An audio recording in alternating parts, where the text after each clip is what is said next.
रियासत तेलंगाना में 9 मसाजिद की शहादत का इल्ज़ाम बेबुनियाद, कांग्रेस जहां दंगा वहां।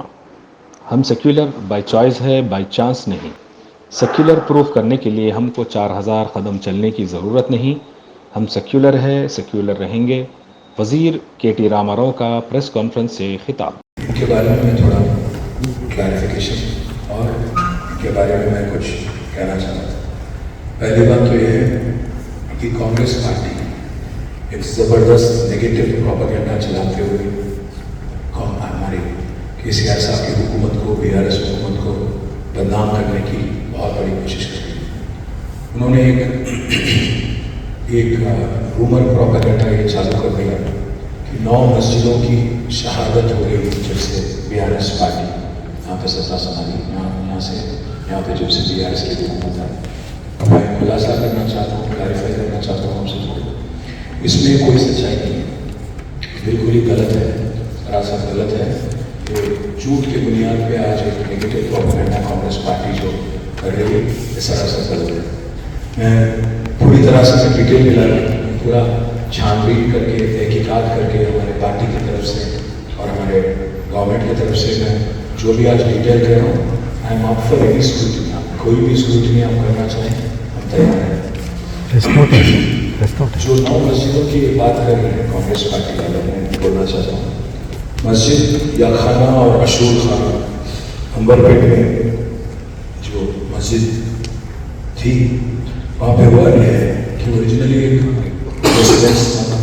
अंबरपेट की जो फ्लाईओवर बन रही थी वो 6 नंबर चौरस्ते थे, तो रोड एक्सपेंशन के वास्ते जब बात आई ये मस्जिद खाना अशूर खाना की, तो वहाँ पे मुस्लिम फैमिली रह रही थी। उन्होंने इनफैक्ट किराया भी दिया हुआ था एक शॉप के वास्ते। तो जब GHFC ने उनको अप्रोच किया तो उन्होंने 2.5 करोड़ उनसे GHFC से कॉम्पेंसेशन भी लिया और उन्होंने खुद आगे आके वो लैंड को सरेंडर किया। पहली बात तो ये कहना चाहता हूँ, फैमिली आगे आई, कॉम्पेंसेशन की बाद में ये हो। साथ ही साथ तेलंगाना सेक्रेटेरिएट जब नहीं बन रही थी, पुरानी जो सेक्रेटेरिएट तोड़ के नहीं बनाने की जो बात हुई, तो उसमें मस्जिद दफ्तर मोतामदी और मस्जिद हाशमी दोनों के बारे में बहुत सारे अफवाहें, बहुत सारे लोग आज कैंपेन कर रहे हैं। बट ये हकीकत तो ये है कि दोनों के दिन शानदार तरीके से बनाए गए। और हमें तो बस एक और बात कहना है, बीजेपी वाले तो ये कहते हैं कि सेक्रेटेरिएट खुद मुस्लिम आर्किटेक्चर, इस्लामिक आर्किटेक्चर से बेस करके बीजेपी वाले भी बदनाम कर रहे हैं। आप देखिए, ख्वाजा महमूद शमशाबाद मास्क जो है, ये वहाँ पे एक म्यूनसिपल कमिश्नर थे जिनका नाम है साबिर अली। जिस दिन एक आदमी ने हाई कोर्ट में फाइल किया पिटिशन कि मॉस्क को इलीगली कंस्ट्रक्ट किया गया, म्यूनसिपल कमिश्नर का नाम है साबिर अली। जब साबिर अली साहब आगे आके वो हाई कोर्ट ऑर्डर इम्प्लीमेंट करने की कोशिश कर रहे थे, तो हमारे महमूद अली साहब, हमारे होम मिनिस्टर साहब खुद चले गए वहाँ पे और सारे वक्फ बोर्ड के भी अफसरों को लेके गए और अल्टीमेटली उसको पूरी तरह से रिकन्स्ट्रक्शन भी ख्वाजा महमूद शमशाबाद मास्क का रिकन्स्ट्रक्शन भी पूरी तरह से हम लोग मुकम्मल कर दी। साथ ही साथ कुतुब शाही मस्जिद शामिलपेट में उसकी भी शहादत की बात हुई थी, बात फैला रहे हैं। तो मैं कहना चाहता हूँ, ये जो काम था, ये करतूत जो था, कुछ चंद वहाँ पे लैंड ग्रैबर थे उनकी थी, और जब लैंड ग्रैबर आए उस पर पड़े, उसमें गवर्नमेंट का कोई हाथ नहीं आए और उसको गिराने की कोशिश करे, तो उसको पुलिस ने और ऑफिसर्स ने और लोकल जनता ने पूरी तरह से, लोकल जो हमारे हिंदू भाई हैं उन्होंने भी इसकी सपोर्ट की और पूरी तरह से रिकन्स्ट्रक्शन भी करवा दी। यह है कुतुब शाही मस्जिद शामिलपेट। और एक कोत्तागुड़म भद्राद्री में 2019 की बात होगी, एक मस्जिद की शहादत हो गई जो फॉरेस्ट एरिया में थी। बट मैं फिर से कहना चाहता हूँ, वहाँ पे भी रिकन्स्ट्रक्शन हो गया और वहाँ पे भी फिर हुकूमत ने आगे आके पूरी तरह से कोत्तागुड़म भद्राद्री में 2019 में ही RSS वालों को बना के रिकन्स्ट्रक्शन भी हमने करवा दिया। साथ ही साथ मस्जिद नूरी शमशाबाद, ये मस्जिद जो है पूरी तरह से आज भी महफूज है, पूरी तरह से इंटैक्ट है। अगस्त में उसके बगल में जो मिलियाँ थी वो भी NH national highway authority of India वाले मलगी हटाए, पर पूरी मस्जिद पूरी तरह से महफूज है। और मैं एक और बात भी कहना चाहता हूँ, ये इसके बारे में मैं खुद वाकिफ हूँ। हमारे जो लोकल एमपी हैं रंजीत रेड्डी और लोकल एमएलए जो है प्रकाश राव, दोनों भी मेरे पास आए थे वहाँ के लीडरों को लेके, और हमने यहाँ पे मस्जिद नूरी का एक नया मस्जिद भी हमने बनाया। इसमें मलगी चले गए, पर मस्जिद इंटैक्ट है और नया मस्जिद भी वहाँ पे बनवा दिया गया। साथ ही साथ एक आरोप ये भी लगा जाता है कि जलालपुरा बालापुर में एक उस्मान मोहम्मद करके कांग्रेस लीडर है, वो फैलाए जा रहे हैं कि यहाँ पे कुछ हुआ, पर मैं कहना चाहता हूँ यहाँ पे हुआ ही कुछ नहीं। वहाँ पे मस्जिद का वहाँ पे कोई प्रूफ भी नहीं कि वहाँ पे एक मस्जिद था। तो जो उस्मान मोहम्मद है, जो आज कह रहे हैं, जो आरोप लगा रहे हैं, सरासर गलत है। मैं आपसे कहना चाहता हूँ आखिरी में 9वीं मस्जिद कुतुब शाही मस्जिद जो हायर बख्शी मस्जिद के बारे में भी कुछ लोग क्लेम कर रहे हैं कि इनकी भी शहादत हो गई, बट मैं कहना चाहता हूँ आपसे कोई प्रूफ नहीं है इसके बारे में, कोई एविडेंस नहीं है कि ये सच है। भाइयों, इसलिए मैं कहना चाहता हूँ, आप जो एक फॉल्स प्रोपेगेंडा, जो रूमर मिल जो चल रहा है आज, इसको लेके थोड़ा होशियार रहिएगा, क्योंकि आज तेलंगाना में जीतने के लिए कुछ भी बोल के, मतलब नेगेटिव प्रोपेगेंडा चला के, कुछ भी बोल के, झूठ को सच बोलने का एक तरीका निकाल के, एक झूठ को 100 बार बोल के आज ज़बरदस्ती कोशिश कर रही है कांग्रेस पार्टी और बीजेपी वाले। इसके बारे में मैं हर किसी से कहता हूँ कि आप होशियार रहिए।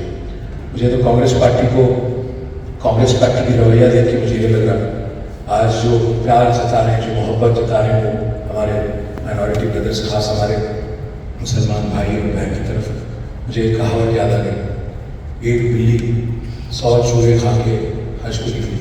वो कहावत याद आ गई मेरे को। बोले तो आज 55 साल हुकूमत चलाने वाली कांग्रेस, 55 साल हुकूमत चलाने वाली कांग्रेस आज आके ये कहती हैं कि मुसलमान गरीब है, लाचार है, आसमानगी में फंसा हुआ है। तो मैं पूछना चाहता हूँ भाइयों, कौन जिम्मेदार है? 55 साल हुकूमत चलाने वाली कांग्रेस जिम्मेदार है कि 9 साल हुकूमत चलाने वाले केसीआर जिम्मेदार है? आप सोचिएगा। एक बात मैं इस चीज़ पे कहना चाहता हूँ, आज कांग्रेस पार्टी इतनी कंफ्यूज है, इतनी बुरी तरह कंफ्यूज है, क्योंकि उनको किसी भी हाल में वोट चाहिए। इतना कंफ्यूज है वो कि उनके माइनॉरिटी डिक्लेरेशन को आज गड़बड़ है। और मैं आज पूरी जिम्मेदारी के साथ बात कर रहा हूँ, आज कांग्रेस पार्टी ने जो माइनॉरिटी डिक्लेरेशन लाया है, ये अगर अमलावरी होगी इसकी, तो सबसे ज़्यादा नुकसान होगा मुसलमानों का। वो इसलिए क्योंकि कांग्रेस पार्टी कहती है अपनी माइनॉरिटी डिक्लेरेशन में कि सेंसस कराएंगे और माइनॉरिटीज़ को ले जाकर मुसलमानों को बीसी में डाल देंगे। मैं पूछना चाहता हूँ, बीसी और मुस्लिम का क्या वास्ता है? हाँ, 4% तहफ़्फ़ुज़ात के लिए मुसलमानों को, चंद कम्युनिटीज़ को ऐड किया गया, बीसीई करके कैटेगरी बना के ऐड किया गया। पर इसका मतलब ये नहीं कि पूरे के पूरे मुसलमान आज बीसीई कैटेगरी में हैं। आज बीजेपी और कांग्रेस दोनों भी एक ही आवाज़ से बोल रहे हैं। अमित शाह, किशन रेड्डी और नरेंद्र मोदी ये कहते हैं कि 4% तहफ़्फ़ुज़ात हटा देंगे। मैं उनसे कह रहा हूँ, आपसे भी कह रहा हूँ और कांग्रेस वालों से भी कह रहा हूँ, जो 4% तहफ़्फ़ुज़ात है ये रिलीजन के बेसिस पे नहीं। बैकवर्ड क्लासेस कमीशन ने मुसलमानों में जो लोग गरीब हैं, जो लोग बिलो पॉवर्टी लाइन है, उनको बीसीई कैटेगरी में, उनको हर किसी मुसलमान को नहीं, उनमें से कुछ लोगों को इसमें ऐड करते हुए फिर बैकवर्ड क्लास कमीशन ने ये रिपोर्ट दिया था कि आप रिजर्वेशन अमल करो। आज अगर सेंसस करेंगे, जैसा कांग्रेस पार्टी कह रही है, कास्ट सेंसस करेंगे और मुसलमानों को ले जाके अगर बीसीस में अगर इंक्लूड कर देंगे, आपका माइनॉरिटी दर्जा चला जाएगा। माइनॉरिटी वेलफेयर मिनिस्ट्री नहीं रहेगी, माइनॉरिटी कमीशन नहीं रहेगी, माइनॉरिटी कॉरपोरेशन नहीं रहेगी, और माइनॉरिटीज़ के लिए अलग से जो आपके लिए एक प्रोविजन है, क्योंकि आपको ऑलरेडी दस्तूर आपको पहचानती है। आज रिलीजियस माइनॉरिटीज़ को कॉन्स्टिट्यूशन ऑफ इंडिया रिकग्नाइज करती है, दस्तूर रिकग्नाइज करती है। फिर कांग्रेस पार्टी का ये नादानी नहीं है। मुझे तो लगता है कि आज आरएसएस का आदमी आज कांग्रेस पार्टी को चला रहा है तेलंगाना में, रेवंत रेड्डी। इस वजह से आज कांग्रेस जो है एक कास्ट सेंसस में आज एक कंफ्यूजन क्रिएट करके अल्टीमेटली यूनिफॉर्म सिविल कोड जिसकी बात आज कांग्रेस बीजेपी कर रही है, उसको अल्टीमेटली सपोर्ट करने की एक साजिश है। आप एक सोच, इलेक्शन के वास्ते नहीं बोल रहा हूँ, सोच समझ के सब चीज़ से काम लेना। आप भी हमारे भाइयों से मेरी रिक्वेस्ट है, आप भी थोड़ा इस पर तहकीकात करिए, छानबीन करिए, इससे क्या नुकसान होता, फायदा होता, क्या होगा, ज़रा आप भी, आप दानिशमंद लोग हैं तो आप थोड़ा इस पर भी छानबीन करें, मेरी रिक्वेस्ट आपसे है। क्योंकि एक बार अगर आप डीसी में इंक्लूड हो गए तो फिर माइनॉरिटी वेलफेयर मिनिस्ट्री की कोई चांस नहीं रहेगा, माइनॉरिटी कमीशन की कोई चांस नहीं रहेगी, और अलग से बॉडी जो इंतजाम इससे पहले किए गए थे उनका कोई भी आपको फिर मौका नहीं मिलेगा। आखिर में मैं ये कहूँगा जरूर, माइनॉरिटी डिक्लेरेशन जो उन्होंने बनाया, सेंसस की जो बात की, सेंसलेस बात है, वो सेंसस नहीं, सेंसलेस बात है। मैं फिर से कहता हूँ, अगर वो सेंसस होगा, अगर आपको ले जाके डीसी में डाला जाएगा तो यूनिफॉर्म सिविल कोड जरूर अमलावरी करने में ये फर्स्ट स्टेप हो जाएगा, और पहला कदम होगा, आप याद रखिए। और आज तक जब से मैंने ये मुद्दा उठाया तब से लेकर आज तक वो कांग्रेस पार्टी वाले कम से कम क्लैरिफाई तक नहीं कर। मैं जो बात कह रहा था आपसे 4% तहफ़्फ़ुज़ात के बारे में, मैं याद दिलाना चाहता हूँ, बैकवर्ड क्लासेस कमीशन ने मुसलमानों में से 14 सेक्शन को पहचाना और उनके वास्ते अमलावरी की।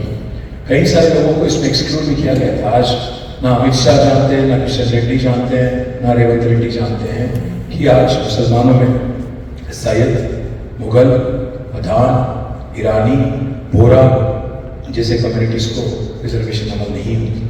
जो गरीब हैं, जैसे बार्बर है, बुचर है, स्टोन क्रशर है, वॉशरमैन है, जो गरीब है, एकदम गरीब है, उनको गरीबी के हिसाब से, सोशियो इकोनॉमिक स्टेटस के हिसाब से रिजर्वेशन दिया जाता है। ये जो बात फैलाने की कोशिश बीजेपी कर रही है, जो साजिश बीजेपी कर रही है कि रिलीजियस बेसिस पे रिजर्वेशन है, सरासर गलत है। और फिर से मैं कहता हूँ, हमने वादा किया था 12% तहफ़्फ़ुज़ात, हम उस पर बिल्कुल कंसिस्टेंट हैं।